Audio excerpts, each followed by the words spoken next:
The basic concept for it, the things that Playboy represents, are the dreams that I myself had as a youngster as I was growing up. The big, wild, wonderful world of sophistication, urbanity, sports cars, food and drink, beautiful women, hi-fi, jazz.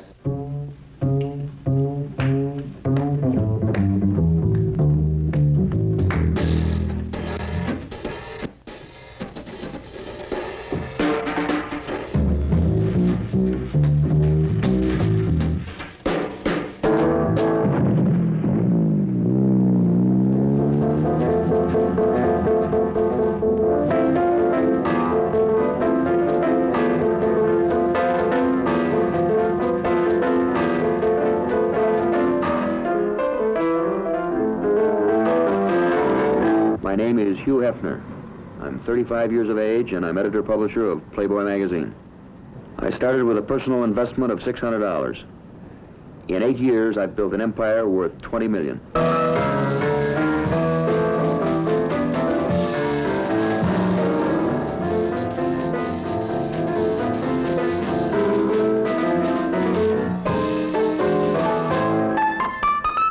I guess I'm the most successful man I know.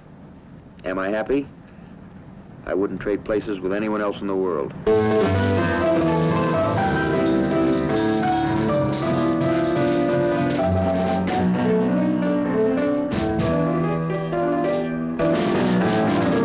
I'm a rebel. A man ought to work hard and play hard too, because you only get one time around in this old world, and if you don't make the most of it, you've got no one to blame but yourself.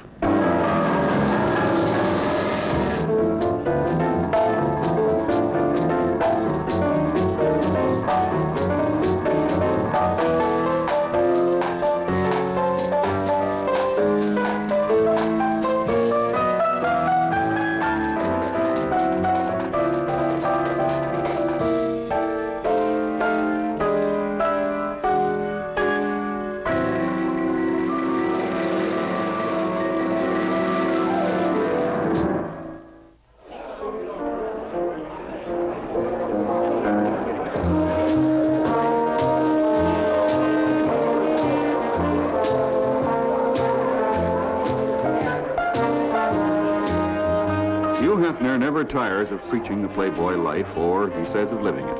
Here in his 40-room house in Chicago, he regularly throws parties lifted right from the pages of his magazine. Hefner surrounds himself with beautiful women, good food, though he likes hamburgers, plenty to drink, though he seldom touches any, and more beautiful women.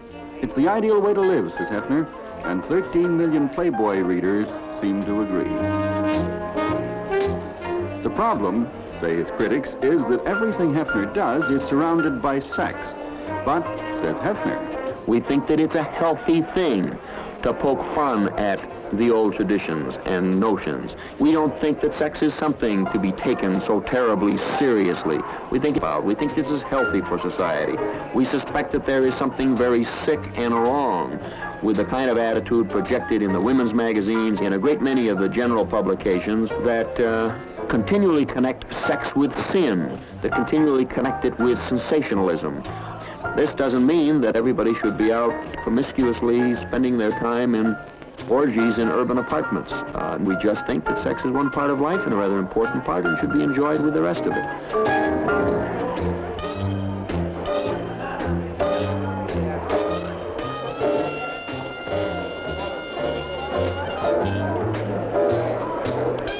In my view of life, in this rebel spirit and attitude that I bring to the life that I live, I am extremely typical of my time. We're probably going to have a couple of hundred people here throughout the night. It's a party of this kind usually begins for us around 1 o'clock and goes till dawn, largely because I'm a night person, night-oriented. I function better in the early hours of the morning and late at night. And I found as a result of that many of my friends are night people. I'm a rather firm believer in both working hard and playing hard. And so when we have fun, we try to have fun to the fullest degree. The same thing is also true when we work.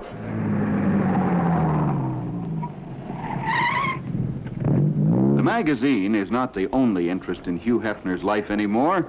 He has a chain of Playboy clubs. He's planning hotels and hopes to make the Playboy life international. But the magazine is the mainstay, the first love, the gospeler. It combines articles on good food, the latest in fashions and sports cars, with pictures of nude women. Its leaping circulation, with more newsstand sales than Time and Life combined, brings Hefner the princely sum of $1.5 million a year. And strangely enough, its sophisticated sexual approach, complete with fold-out pin-ups, attracts almost as many women each month as it does men.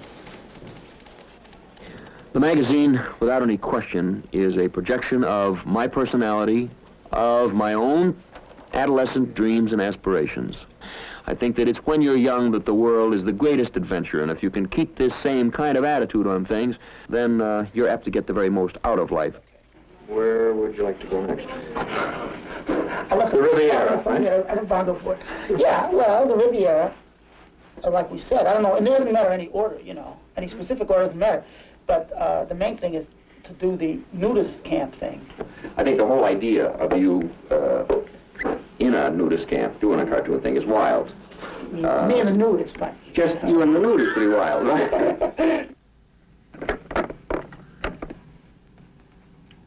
Man, you want to come on here a minute?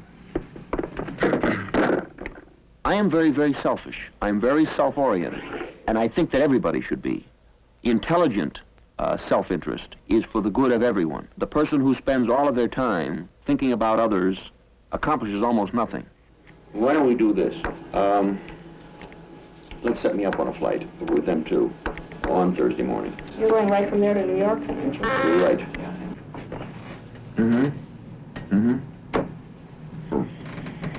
And that's where they belong. Right.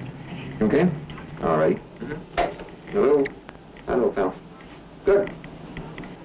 Right? Well, I'm not talking dirty.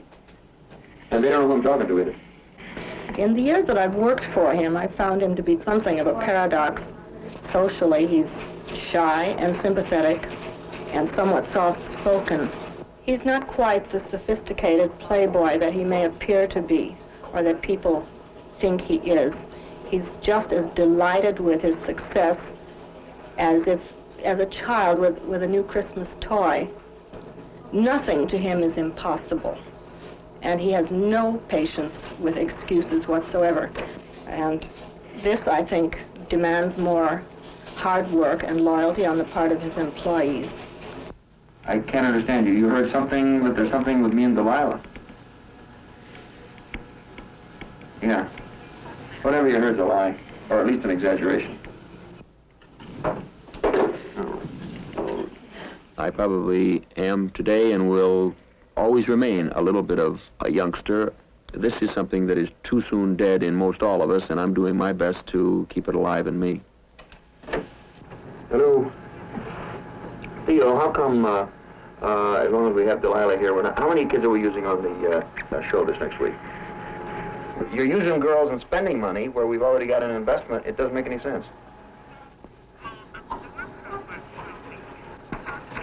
All right, okay, then now that's very meaningful, and it's a good way to approach it. Now explain to me again about how it happens Delilah isn't working this coming week.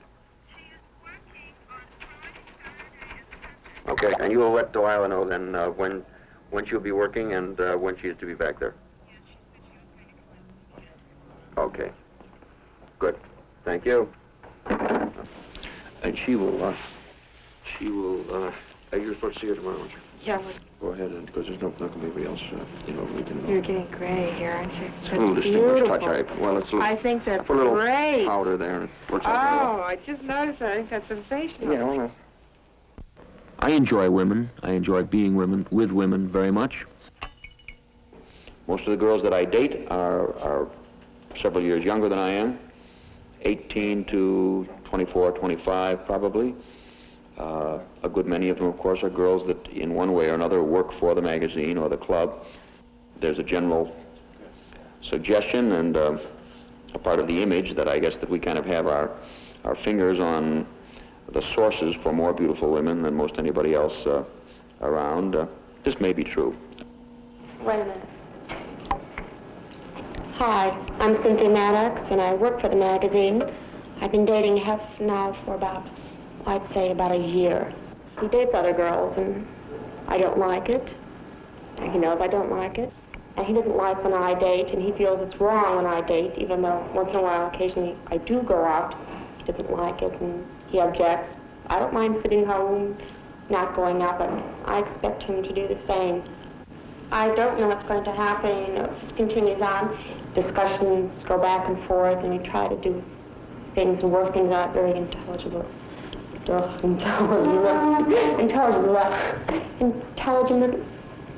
Intelligible? Mom. I dropped my horn. Pete, mouthpiece. You got anything else to say? The nature of our work brings us in rather continual contact with a wide variety of very lovely girls, and it's one of the very pleasant parts of the operation.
A certain reputation for being a man about town and a guy with continually a beautiful and oftentimes different chick on my arm night after night. Herb Cain of the San Francisco Chronicle, after enjoying a party at our home one evening, made the observation that I had probably made love to more beautiful women than any other man in history. Now, I'm very sure that this probably isn't true. It was a good time a long, long time ago, in the beginnings, when it was clearly understood in the simple society that existed then that the man was supposed to kind of go out and hunt the saber-toothed tiger, and the woman was supposed to stay home and clean up the cave. That simplicity is gone, and there's a lot of confusion about the places of men and women in society today, and I think that maybe that's got more than a little to do with the neuroses that our society suffers from.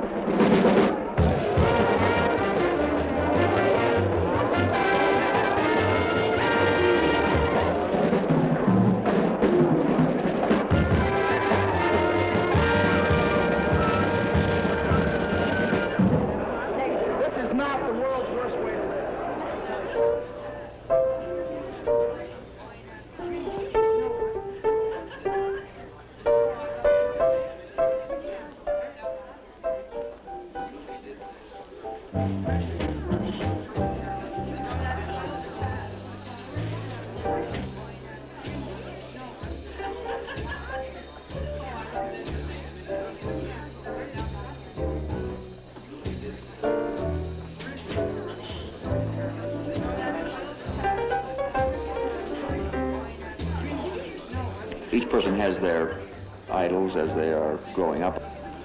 At one point, F. Scott Fitzgerald meant a very great deal to me as a looking back when I was in my high school and college days as a man that represented his era in the 20s. And I guess I gain a certain satisfaction out of the knowledge that in a rather similar way that I am thought of as being representative of a particular part of the 60s.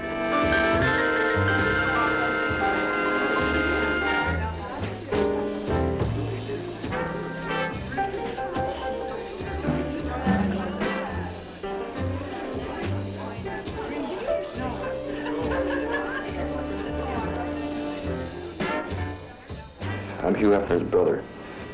And he's always been a very good brother. And he's always been a very protective brother.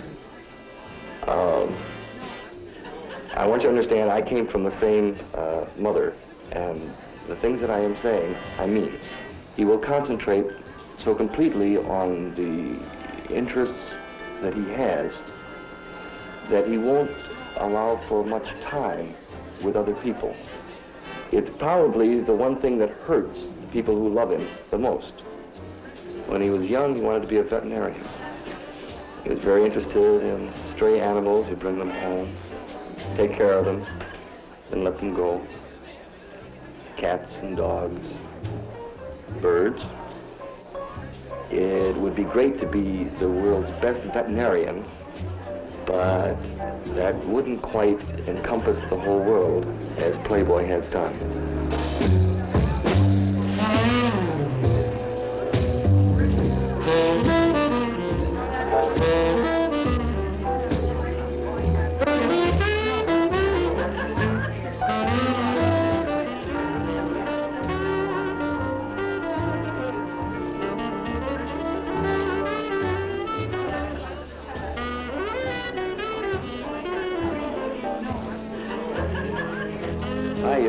I enjoy people. I enjoy being with them. I think I get along pretty well with people from different levels and social backgrounds. I sometimes strike people as being rather removed from the scene. I think that I enjoy observing a good deal, but at the same time, I think get on very well, and I enjoy people's company, and male and female. And nonetheless, I enjoy the quiet moments perhaps best of all. I enjoy relaxing quietly here at the house over weekends, and I also enjoy very much the second part of my work day. These are the good hours.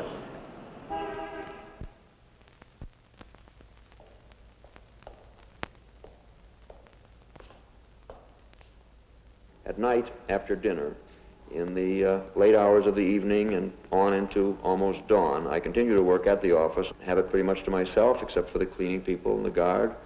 It's not uncommon for me to work late at night at my desk actually wearing my PJs. I myself grew up on the west side of this city, Chicago.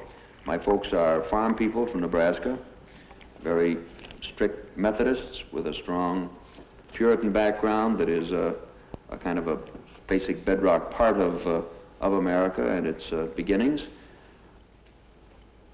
I have a little bit of the rebel in me, a little bit of a nonconformist. In my own particular case, this is probably because in being raised, I wouldn't say in strict circumstances, but being raised in a tradition of rather strong Protestant background that is in common with a great many other guys today, that I found myself at a rather early age asking questions that I wasn't getting satisfactory answers for and looking for new answers for my own.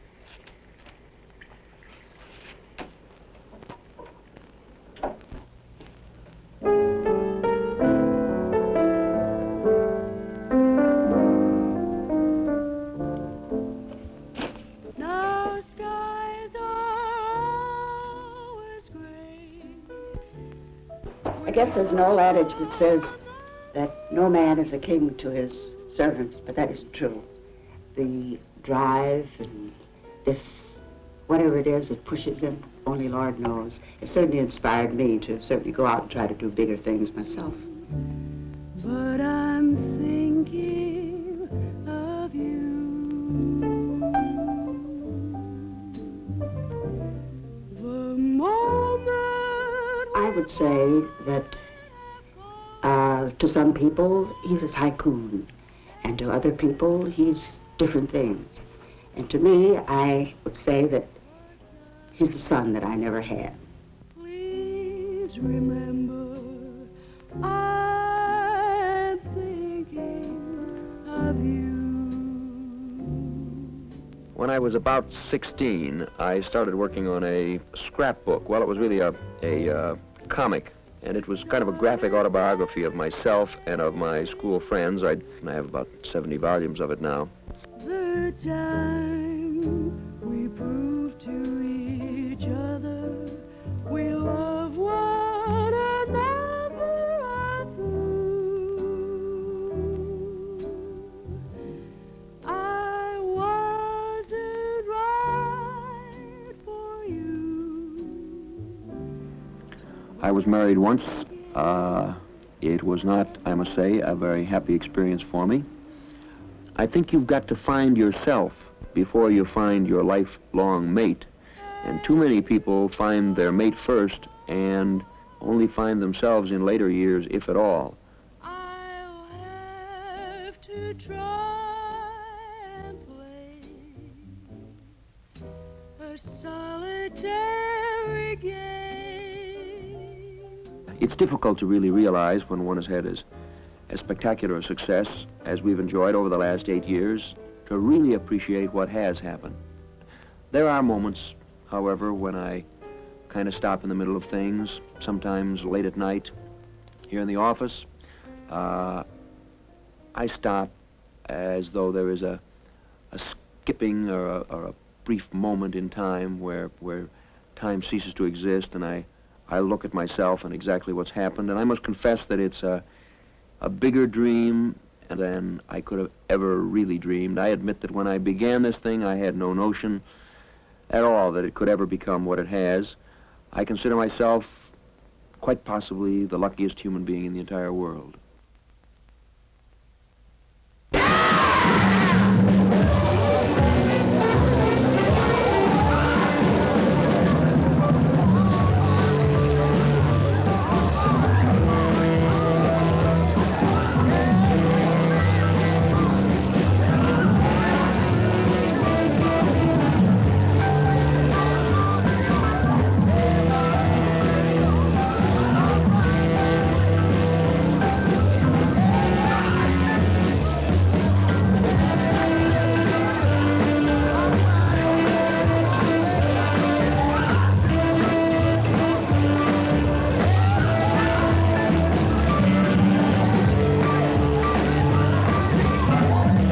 My name is Benny Dunn, and I'm the public relations manager for Playboy magazine and Playboy Clubs International.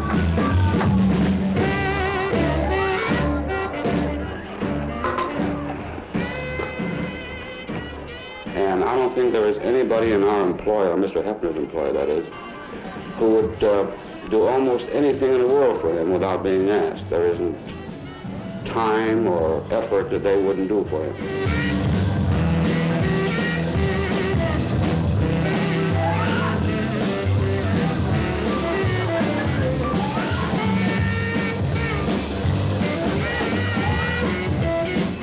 I'm Vic Lowndes. I'm Vice President and Promotion Director of Playboy Enterprises, and I've known Hef for some 7 years now.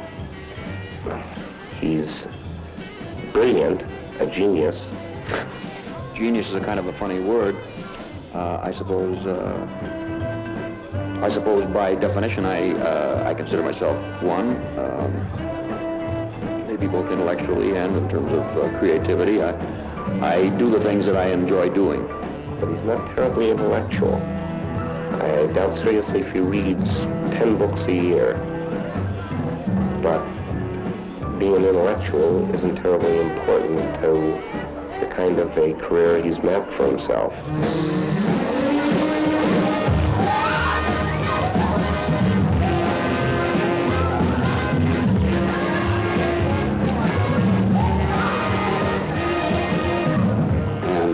What he has done for me and for my mental attitude, working for a man like Hef, is humanly impossible for me to tell you in so many words, because how can I tell you except that I really love this guy.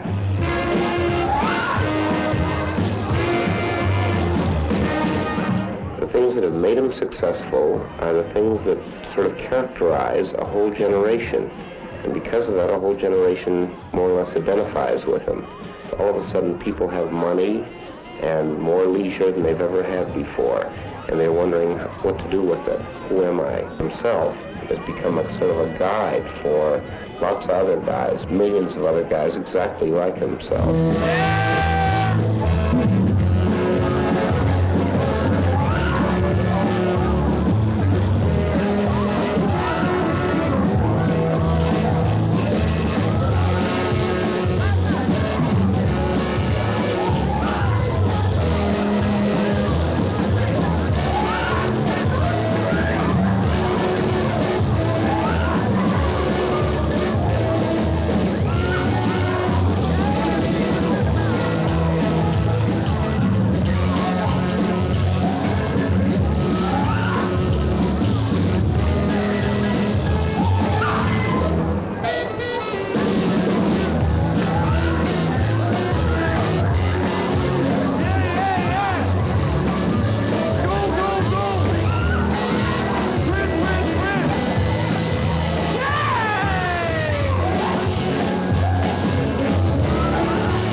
under it all, I may turn out to be a pretty good little Methodist boy after all.